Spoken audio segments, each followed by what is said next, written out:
narsadan xabarlaringiz bor. Har bitta mahallaga alohida agentlar tomonidan bu narsani yetkazganmiz.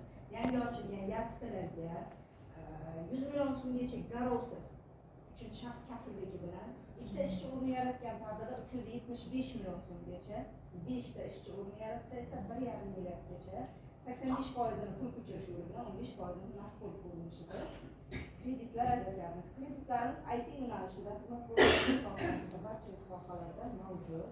Bu uchun ijobiy kredit tarixiga ega bo'lgan ayollarga ajratiladi, tadbirkorlikni kengaytirish maqsadida.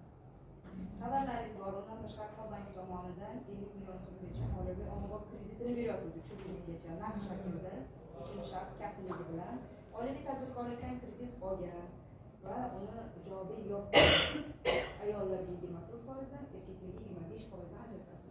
Hozirgi kunda endi o'shani yana kuchliroq hamroh ayol tadbirkorlik yo'nalishi qilgan. Agar mahallada yoki o'zingizlarda ichlaringizda oluvchilar bo'lsa, yangi tashkil etilgan yuridik tashkilotlarga ham ijobiy kreditlar beramiz.